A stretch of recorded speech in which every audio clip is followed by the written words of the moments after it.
It's an honor to introduce Professor B N Goswamy, an erudite scholar, eminent writer, art historian of international repute, and Professor Emeritus, Punjab University, Chandigarh. Professor B N Goswamy is leading authority on Indian art, and his work covers a wide range, especially in the area of Pahari painting. Professor Goswamy, selected for prestigious Indian Administrative Services in 1956, but resigned from it in 1958 to pursue his love for research and teaching. Professor B N Goswamy is visiting professor at many prestigious universities in the world. To name few are Universities of Heidelburg, Pennsylvania, California, Zurich, Austin. He has been credited with curating some of the major exhibitions on Indian art all over the world, and in the cities where his work was exhibited are Paris, San Francisco, Zurich, San Diego, and Frankfurt. Professor Goswamy is a prolific writer, and he has penned many books on Indian art and paintings. Professor B N Goswamy has received many awards and honors, including Jawaharlal Nehru Fellowship, Rydberg Award from Government of Switzerland, and highest citizen awards Padma Shri and Padma Bhushan from President of India for his outstanding work in art history. Today, Professor B N Goswamy will take us to a journey of Indian paintings.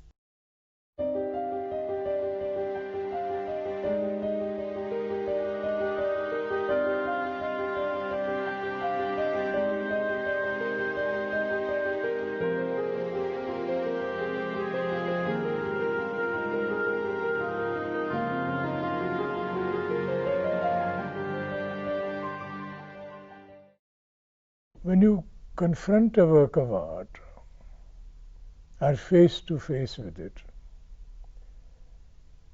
a number of questions are bound to arise in your mind. For instance, what am I looking at? Who painted this particular picture? When was it done? Was it done at the asking of someone or individually on his own initiative by the painter? Are there influences behind it? What is the story, and so on? So all kinds of questions come rushing to the mind. While personally I am interested in all of them, one of my endeavors has been, and I think it's a worthy endeavor even if I say so myself, is how to look at a work of art. What is one seeing in it? Not casual encounter of the work of art with the eye, but what is it? Art historians do all kinds of things. I have done these things myself. But I think what Ananda Coomaraswamy said a long time ago is still valid. All that an art historian, he said, can do, can achieve, is to bring the viewer into contact with the work of art as closely as possible. And I think it's a worthy exercise to try and get close to it, understand what might have been in the mind of the artist who made these pictures or this particular painting. What is the range of ideas which is floating in his mind at the time he's doing it? And when one does that, a number of things happen. Your understanding of a work of art deepens itself. You get closer to the mindset of the painter, and that leads to a certain amount of excitement. At least I feel it. Two or three things in relationship to Indian miniature paintings one has to bear in mind. One, that it is a very subtle, very, all art is subtle in some way or the other. But this particular art that we are speaking of has subtleties built into it which are quite remarkable. Whenever I see Indian paintings, the words of the great poet Mir Taqi Mir, lived in the 18th century, wrote in Urdu, was a predecessor of Ghalib and Zawq and so on. He had something wonderful to say. He said something like this, Le सांस भी आहिस्ता के नाजुक है बहुत काम आफाक की इस कारगह-ए-शीशा गरी का. Meaning what? Meaning, breathe gently here and soft, for it is all very delicately put together, this house of glass that the powers on high have made for us. The delicacy of it, the refinement of it, if you like, the fragility of it is patent. He was not talking about painting, he was talking about man in this world. But that it is a subtle world one is beginning to enter, one should be aware of. And subtleties reveal themselves only if we make some kind of an effort to get close to a work of art. Another thing we must remember, at least I remind myself of it, that these are small works, relatively small, certainly very small, and relatively small in all situations, not larger than, let's say, about an average size, 20 centimeters in height and about 16 centimeters in width, or the other way around if it's a horizontal picture. So that these paintings were not meant to be hung on walls, displayed in palaces. These are intimate works of art. And you saw a painting holding it in your hand like this, at a distance of about 10 to 12 inches from the eyes, at an angle that I'm talking about. And you did not only see a painting, you read a painting, like you read from a book. In this particular case, in the case of a painting, you read it from top to bottom, right to left, left to right. Take every little detail in, because in those details very often, as the painters continue to say and tell us, in that detail might be what is called the soul of the painting, the atma of a work of art. The sharir, the appearance, the outward thing and so on is one thing, colors, line, composition and so on. But somewhere in a number of paintings, there is a tiny little detail, a look in the eye, an object held in the hand, the gesture what somebody is making, the encounter with another person and so on and so forth, and the exchange of glances. In these, very often, the painter is saying something. And finally, before we start talking about paintings by looking at them, or while looking at them,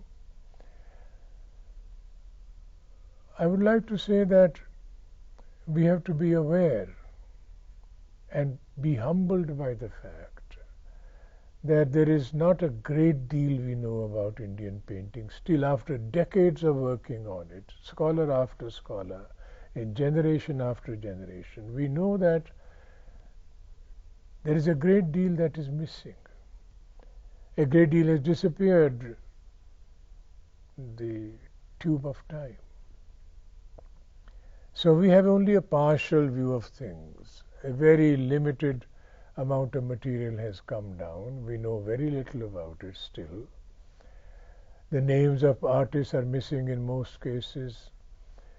We have hardly any, we have a few, but not very many documented things. How somebody ordered it, how was it commissioned, what year was it, and so on and so forth, who was the painter, what the relationship of the painter with the patron was, and so on and so forth. So we are, in a certain sense, in a large area of ignorance. I say this with some sadness, but as a fact. You know, there are voices coming to us from the past, but it's largely, by and large, I would say, it's a world of silence that we are entering. And in that world of silence, you really have to strain your ears, exert your ears very hard to be able to pick up any whispers that come from the past. I was in Jaisalmer many years ago, visiting that city not for the first but for the second time. You know, one of those magical cities that India has in the heartland of India, in the midst of a great desert. This place rises like a Shonar Kella, as Satyajit Roy called it, golden fort. The entire city is built inside that fort. There's a palace, of course, the Raja's palace. But the entire population lived inside that city.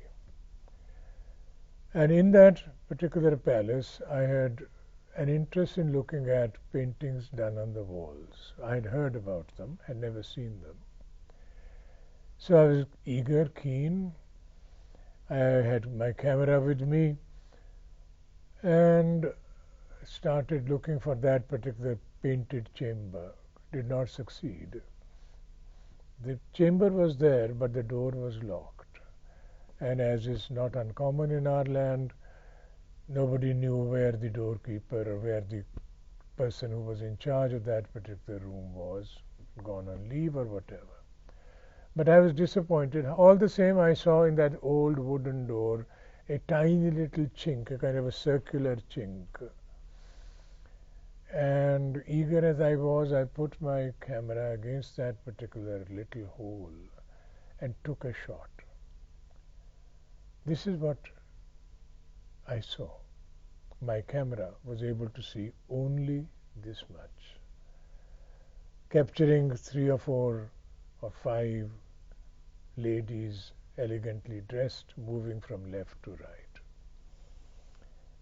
All around them is darkness. So I have no idea who these women are.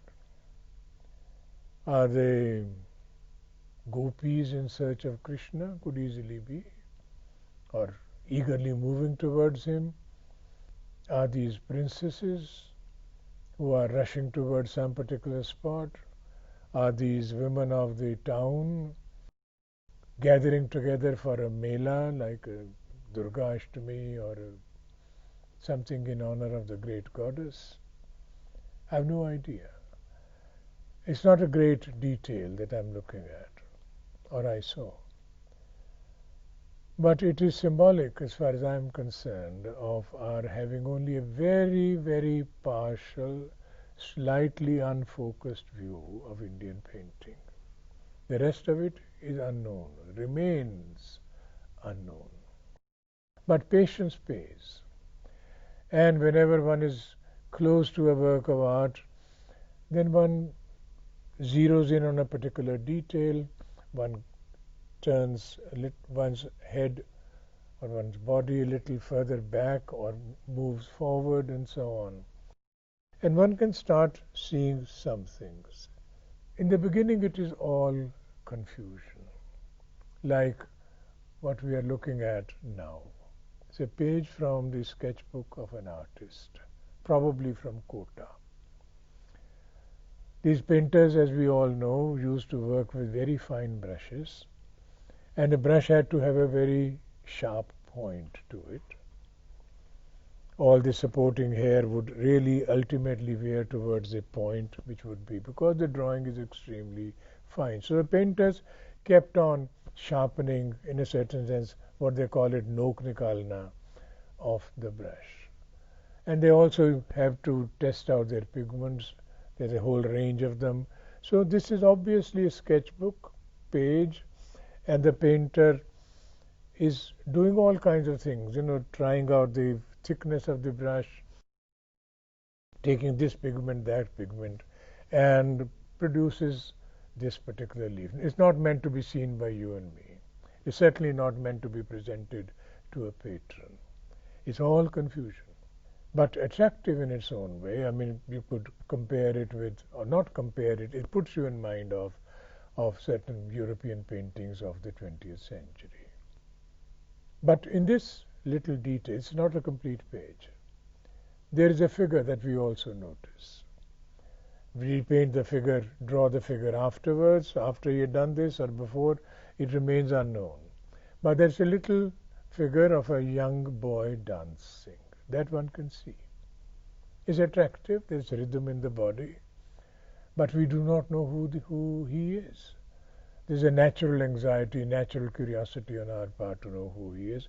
But after having seen this particular detail, because one's eyes got enmeshed, so to speak, in the tangles of the design toward the right, one can turn a little back and take the whole page in.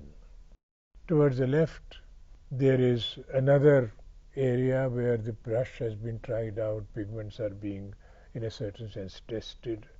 But now we see the young boy, and behind him there is a group of women, mostly musicians, maybe a dancer in them.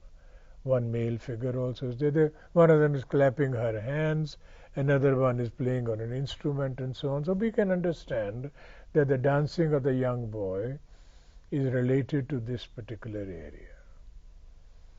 Is it Krishna dancing? The question arises in one's mind because we see Krishna dancing from time to time, frequently in fact. But how does one know? Because there's no other sign of him being Krishna. There's no complexion which is dark. There is no pitavastra, no yellow garment, no more mukut, nothing of the kind. So we are left in an area of uncertainty. Anyhow, but all the same, the composition is attractive. All the same, one has seen more of it than one initially thought there was in this particular page. So this is the way it goes. This is the way one slowly discovers. This is the way one's mind keeps running, trying to put things together, make sense of them. And eventually, what is the aim of art is to take delight in them. This is in many ways a fun picture. Fun picture in the sense that there's no significance that I can attach to it, but it says something to me, something interesting. That we are being asked by the painter to develop what can be called a strategy of seeing. It's a playful thing, 4 deer, 4 bodies of 4 deer and 1 head. And as one starts concentrating, and that is the issue, that is the critical part of it, then it starts making sense. The deer at the extreme right, standing, and the head fits his body, his neck, perfectly.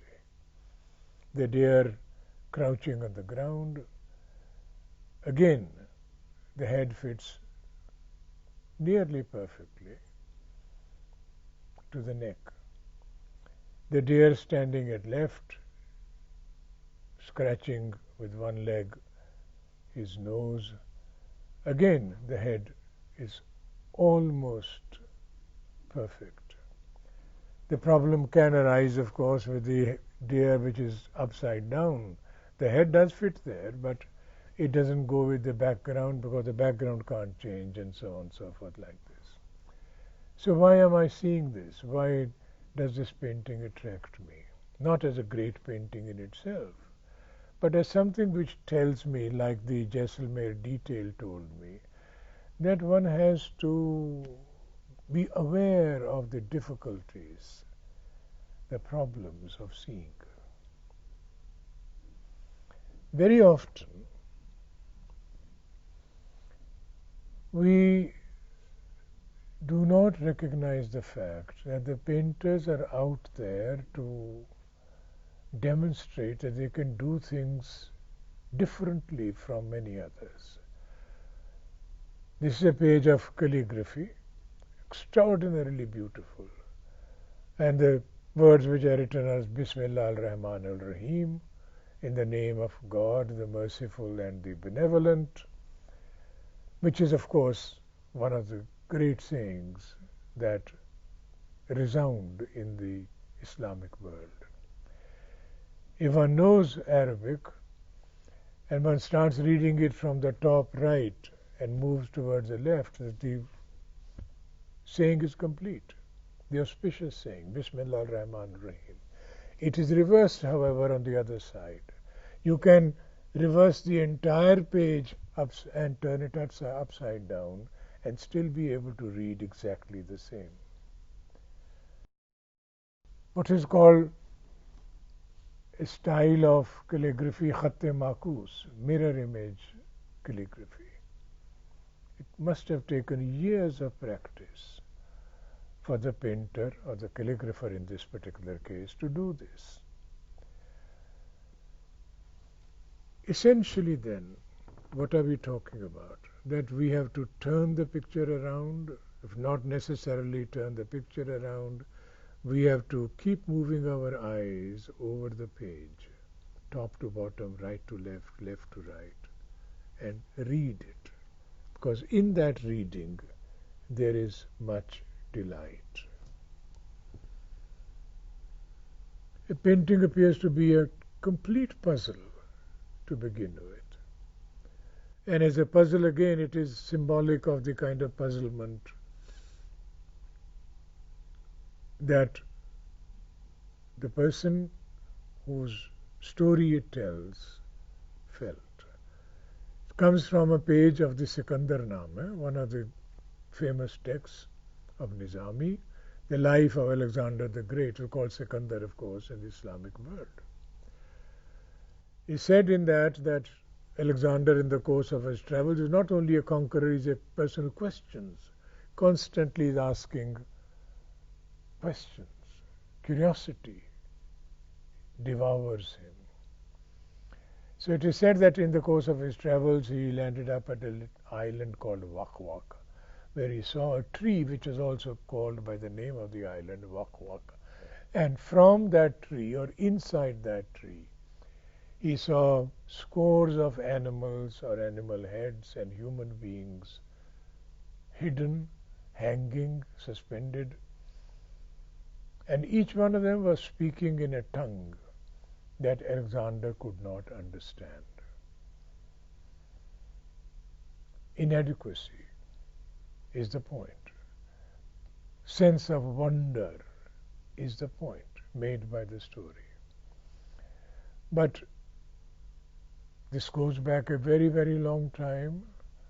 Alexander was 4th century BC. A large number of painters in the Islamic world made images of the speaking tree according to their own imagination. And this is a work which belongs to the 17th century from India. Whether Mughal or Deccani, it does not really much matter here. The painter is using entirely his imagination to create this sense of wonder which is reflected in the story and which Alexander is believed to have experienced. One can look at this painting with some effort and some interest because there's a great deal to see in it. We can get close to it. Incidentally, if one wants to count the number of heads of animals and so on and so forth which are in the tree with branches and leaves and so on and so forth, one can save oneself the effort because I've counted them one time. They are 82. And when one gets close to it, one's own sense of wonder begins to mount. There is no wood in this tree. The trunk consists not of any bark or wood, but of snakes intertwined, and these very snakes turn into branches from which leaves spring and among which animal heads are hidden. Why? What could have been coursing through the mind of the painter? Why did he choose snakes? Snakes are elusive. Snakes are difficult to understand as they move. Abhi ek saap sa nikla tha, abhi ek hiran, as the poet says. वक्त चमकीले सांप की मानिंद यूं फिसलता सा निकल जाता है कि मुझे कुछ यकीन नहीं होता. Time is likened to a snake, and so on. So some ideas obviously must have been coursing through his head. And there are surprises everywhere. In the same painting, but from a distance if one saw the painting, one thought there was a rock at the bottom right, and from that there were some plants, some flowers growing. But on the rock, head downwards, are 5 fish. On the plant there is not a single flower but only heads of animals, and so on and so forth. So surrealism, a dream-like image, is what we are looking at. But the speaking tree, in a certain sense, speaks to you and to me, if we have the patience, the energy, and the interest to get close to this particular work. This is the way it goes in a great deal of Indian painting, and it interests me to talk about these 3 or 4 paintings at the very beginning, because each one of them tells us something different. The need to develop a strategy of seeing, the acknowledgement of the fact that there is a great deal that is missing in our picture, and we are in an area of ignorance. The fact that the sense of wonder is natural to man, and to capture it in a work of art is a worthy effort, as far as I can see.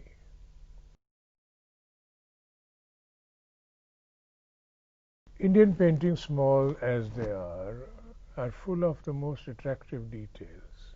We don't see them, we don't spend time on them, but the details are extraordinarily attractive.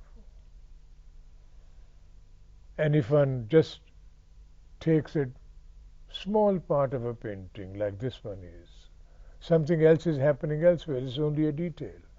But in the background of that particular human action, whatever it is, whether it's a love story being told, or people walking through a forest and so on, or riders on horseback, what we see here is a clump of trees.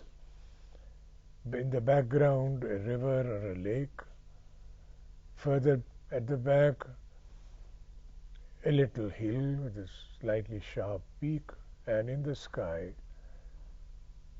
orange streaks of clouds. Attractive. There's no great meaning attached to it. I don't attach any meaning to it.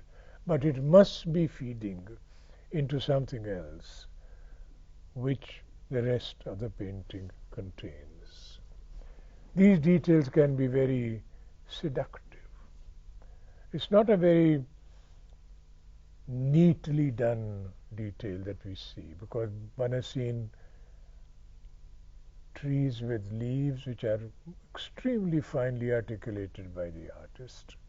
But all the same, the full moon in the sky and a section of a crown of a tree makes it attractive. There's some coolness, some tandak which descends upon you when you see this.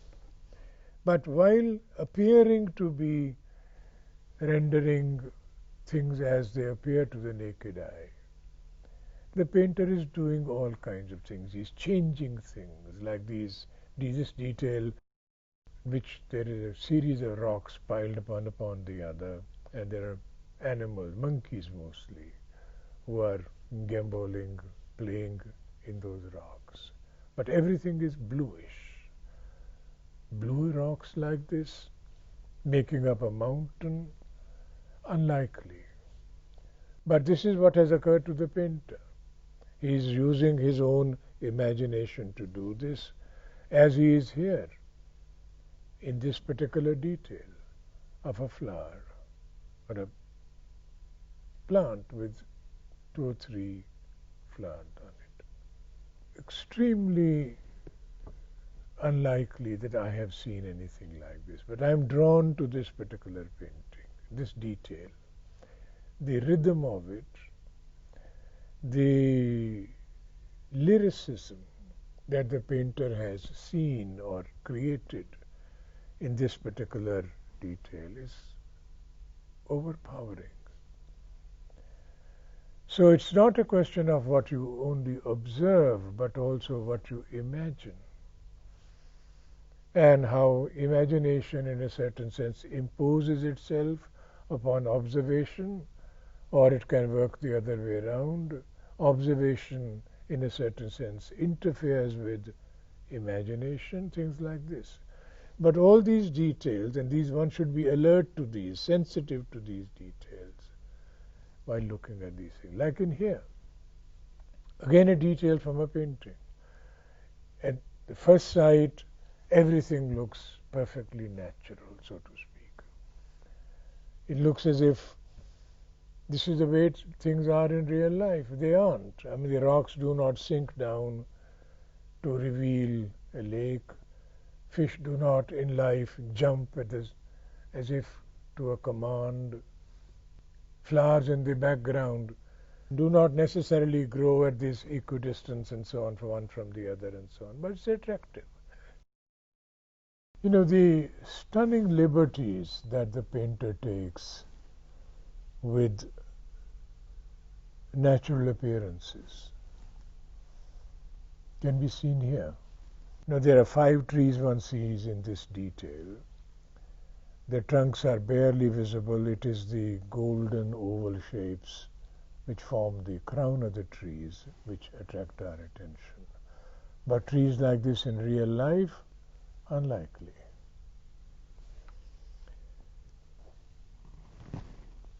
The point to be made here is a simple one. There is significance in many of these things, apart from the delight. And the painter is asking us, expecting us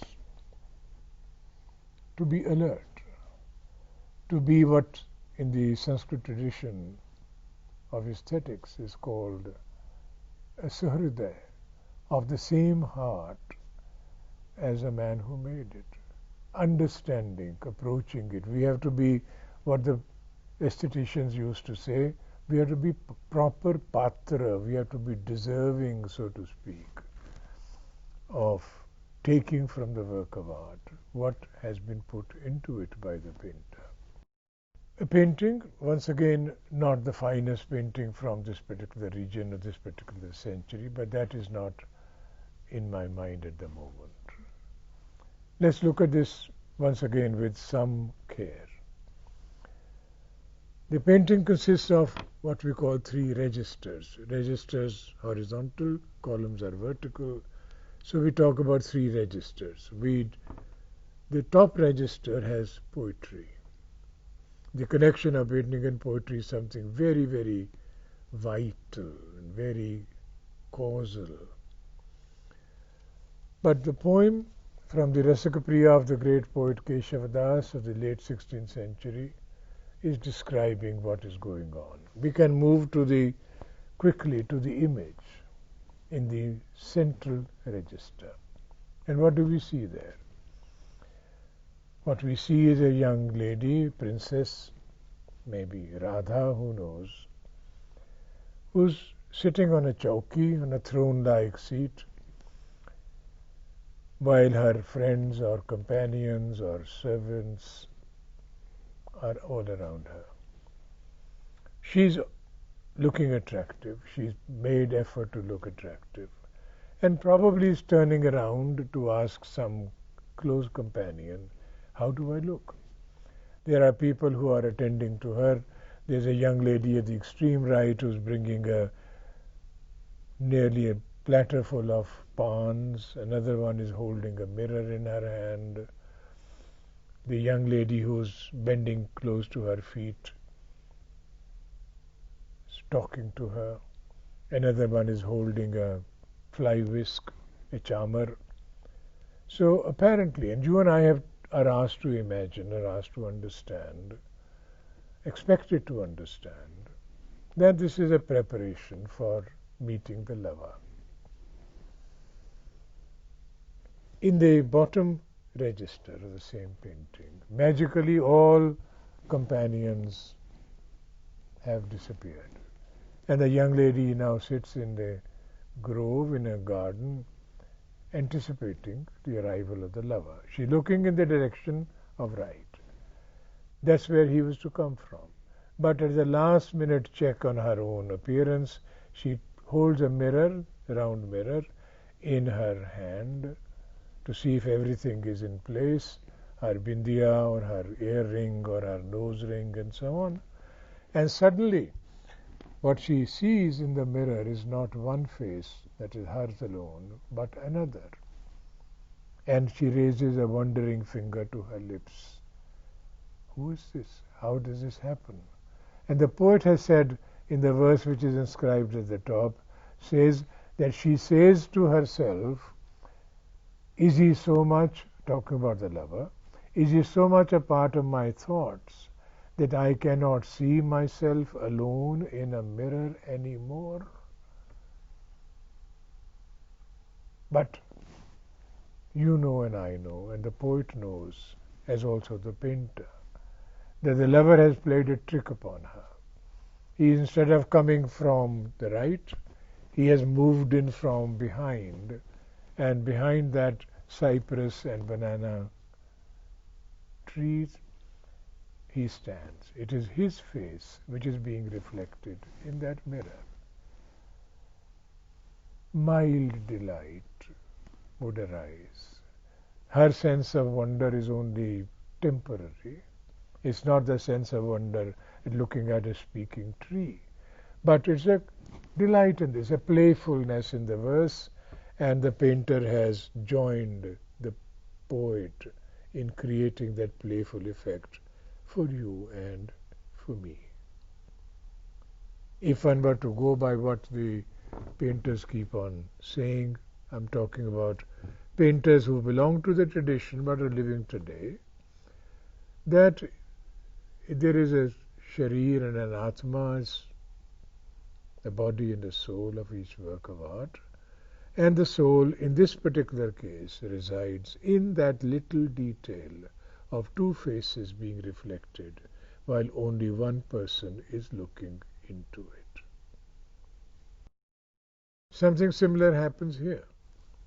A young lady, a nayaka is the word we use for a generic kind of a term for a young lady in a situation or a position of love.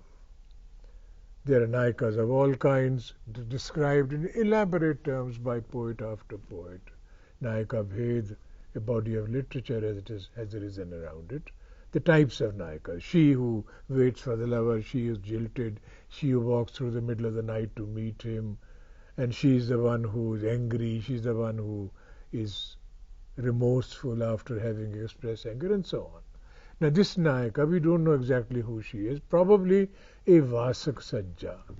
Vasak Sajja is a nayaka who has prepared daintily a bed for the love-making which is to come.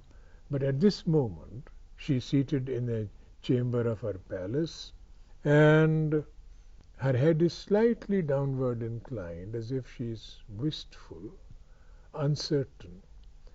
The door at the extreme left is half open. Probably that is where she is anticipating the lover to come. She has prepared the bed with great care. There is a wonderfully, elegantly twisting and turning garland of white flowers which rests on a cushion. Close to that particular garland is another smaller garland of yellow marigolds. So everything is in place, but he is not there. If we turn our attention to the bottom of the picture, between the two parterres of flowers and a little water body, there is a candle stand with two branches, or each of them shaped like the head of a bird. And on those heads, candles half consumed but still burning. So we catch the atmosphere. The atmosphere is one of waiting and anticipation and uncertainty. But if we turn our attention to what is behind the Nayaka on the wall of the palace, and these two walls, of one segment of a wall that we see at the right and one relatively full wall, there are niches in which candles are burning. Above them there are smaller niches in which the same candles that we saw at the bottom of the thing, or similar candles, are burning. Are these candle stands? I doubt it. I think the painter is talking about this being a Sheesh Mahal, a hall of mirrors.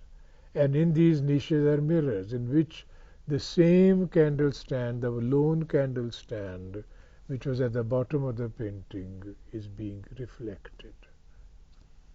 You and I can ask a question of the painter. How is it that in that mirror, if it is a mirror, only a candle stand is reflected and nothing else? We may not get an answer, but that's his privilege. And when I look at it, very often it happens, some snippet of poetry comes to my own mind. For instance, here, Sima Bakwarabadi, the poet, had a wonderful verse. Rafta rafta ho gaye, gardish mein jalve sainkadon, dil mera seemaab ek aina khana ho gaya. He talks about the images of the beloved started whirling in the air above my head. It is as if my heart had turned into a palace of mirrors. Ain Khana. Perhaps something like this is in the mind of the painter. Sometimes, and we have to be aware of that and sensitive to the fact that the painters display skills, kind of a virtuosity that they are capable of. This is a very small painting, so small that it has to be slightly enlarged to fit onto a postcard. It tells a story, refers to a story, doesn't tell it. A story which is written in verse, very popular in the Punjab, called Soni Mahiwal. Soni means a beauteous one. Literally it means that, but that was her name, of a young daughter of a potter, a poor potter, but beautiful. That's how her name is exactly what the fact is. And there arrives a prince somewhere from Central Asia and so on, and he takes one look at her and falls desperately in love with her. But there is no match in their station. He is a prince and she is the daughter of a poor potter. But so taken up is he with her in the story that he decides to give up his kingdom, starts living on the other bank of the river. The river is Chenab, and just starts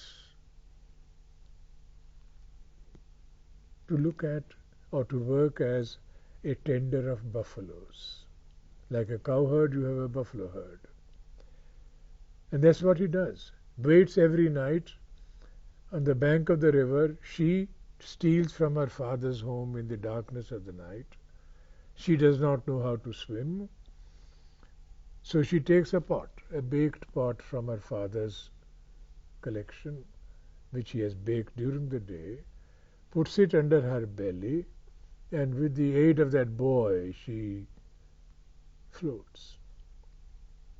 But the story ends tragically because It speaks of a jealous sister-in-law who discovers that this girl sneaks out in the night. So, unable to bear the thought out of jealousy, she replaces one night the baked pot with an unbaked clay pot. The girl does not, Soni does not realize that, because it looks firm. She puts it under her belly, starts floating, and in the water the pot dissolves and she is swept away. This is Soni. On one night, full moon night, swimming or floating. And now one looks at this particular detail that we are looking at is tiny, not more than 2 inches by 2.5. And just one is stunned by the kind of quality which the painter brings in terms of sheer brushmanship, if one wants to call it. That she is beautiful is evident. Alabaster kind of a skin. What looked like we could not see it clearly from a distance when we looked at the whole page, but when one gets close to it, one sees that little pearl just under her nose, which belongs to a nose ring. We thought it was a spot.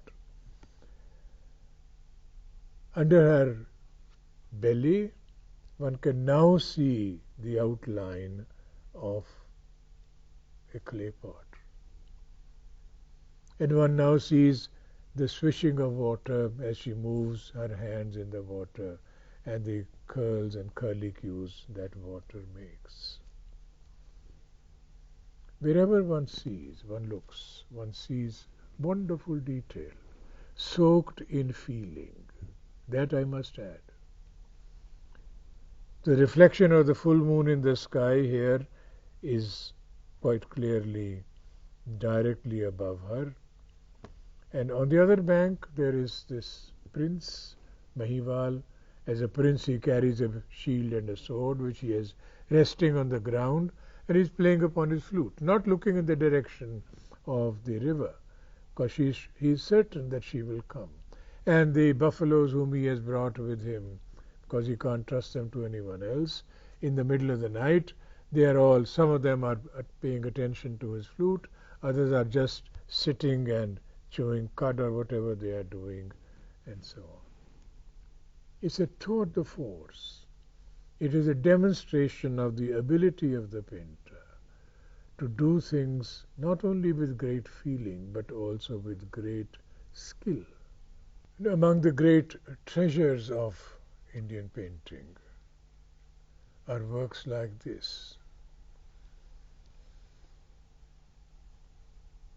It would be difficult to take this image out of your mind once one has spent just a little time on it.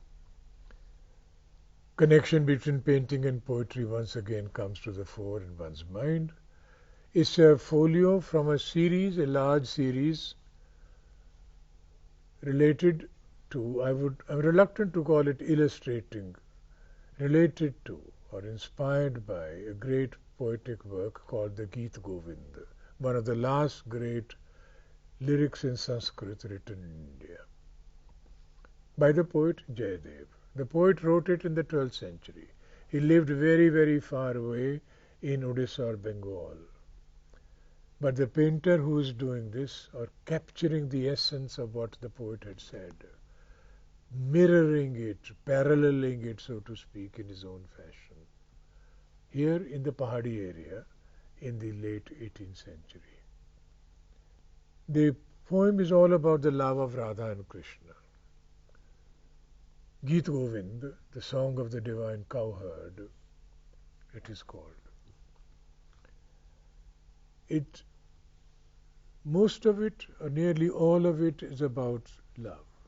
Love which is apparently mortal or of this world, but it is much higher than that. But let's not get into that. It starts off like a story. Nanda, Krishna's father, is in the fields grazing cows. Along with him are a few gopas, friends of his, or servants. And along with them is a young boy, Krishna, and Radha. Radha in the story is a little older than Krishna. Suddenly a thunderstorm brews in the sky, and noises can be heard, and rain is about to come.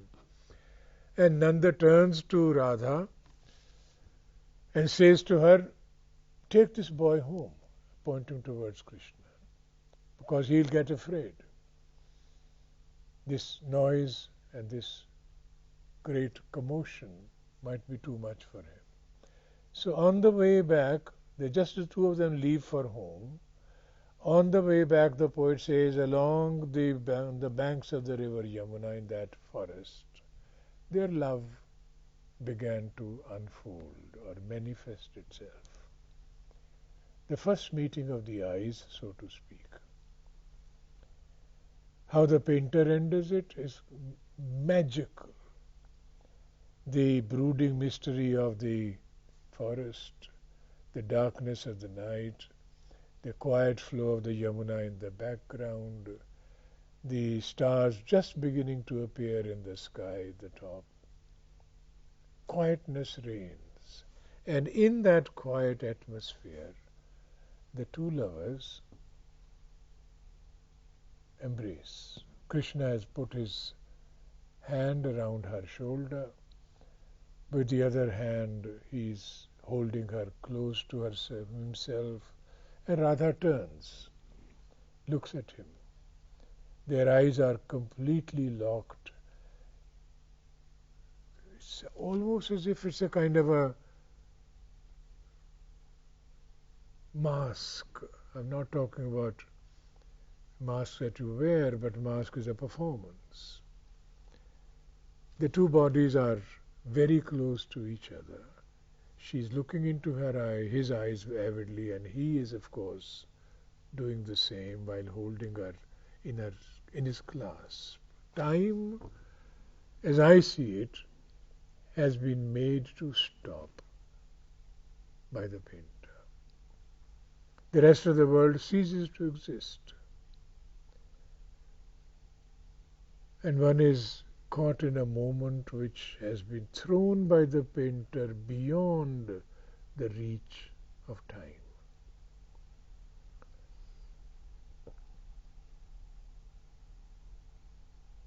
But there is more to it, more to be seen in it than one notices to begin with. It's a different exposure of the same painting. And I begin to see something which the painter is building up or hinting at or using, and that is the shapes of the trees. The furthest away from us is a tree with a split trunk, two trunks. If you move towards the right, there's another tree in which the large branch or other trunk have come closer together.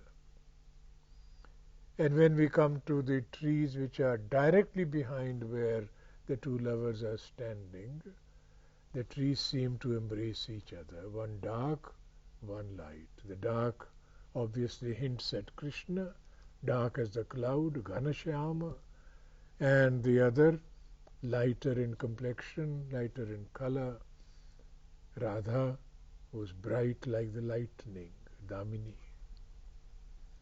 Am I right? Is one right in reading the picture like this? There are these things here which the painter wants us to understand and delight in. He's building an image. Now when we look at that particular detail which we have been lingering over, the two trees behind Radha and Krishna are a little more apparent, more natural than in the a different exposure picture that we saw before this. This is the way the painters worked.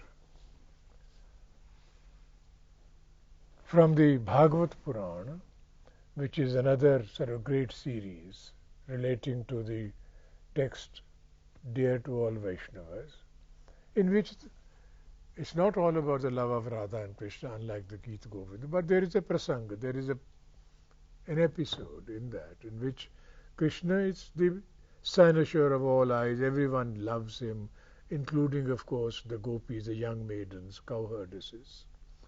And in the 10th chapter of the Bhagavata Purana, it's a very, very long text, but in the 10th chapter, where the Rasa Leela is spoken of, the wondrous 5 chapters called the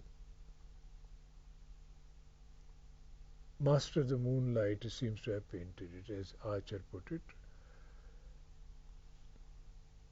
The Rasa Panchadhyayi, in which the gopis gather around Krishna, and he seemed to have mastered him. He seems to be at their bid, at their calling. And Krishna realizes this, and in order to humble their pride, because they become proud of themselves, he disappears. And then there is consternation, and they all look around, ask each other, talk to the flowers and the plants and the animals in the garden, in the forest, and so on. But Krishna is nowhere to be seen. But then he reappears, and after their pride has been properly humbled, which was his intent, he invites them to enter the waters, the cooling waters of the Yamuna, on this full moon night of the month of Kartik. And there they are, in the waters. The details are extraordinary. He is clinging, Krishna is slightly dark complexioned, not as dark as we saw in the other painting. Directly above his head is the reflection of the full moon in the sky. This is critically placed, that full moon, above his head. One of them is, the gopis is clinging to him, others are looking at him, gazing at him from a distance. One of them is raising her finger to her lips in wonderment. Others are not paying too much attention. But this is the way it is. The presence of the divine in our midst is what the poet is saying, elicits different reactions.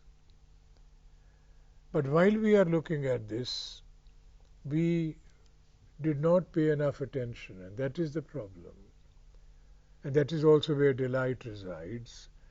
On the bank of the river from which they entered the waters, there are 2 trees embracing, and around the trunk of one particular tree, a vine or a climber is winding. Clearly a reference to what in the tradition is called Purush, Prakriti, the active and the passive. The gopis are not human beings, so to speak, not mortals. They are jivatmas. And Krishna, in the tradition that we understand, is Paramatma. So it is the leaning of one upon the other and so on and so forth which is being hinted at. If we had not taken this detail into our minds, into account, the picture would still be beautiful, would still be elegant, would still be dazzling in its execution and the emotion it evokes in us. But details are critical to viewing. So these ways of seeing are critical, I think, or important at least, to the field.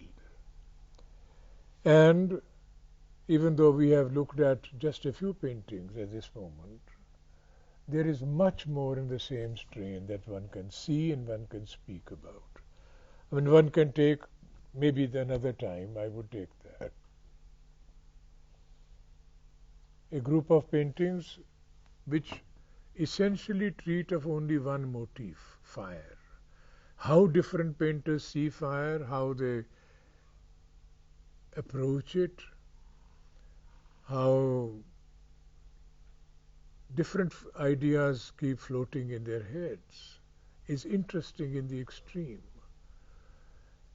Similarly, take any other motif, like clouds, for instance, and how many ways in which clouds can be rendered, how different painters' minds move in different directions. That is an exercise in itself, a complete and demanding but also exciting exercise to embark upon, but another time perhaps.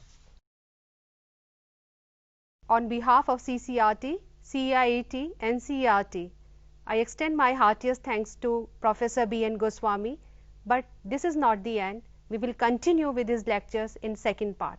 Thank you.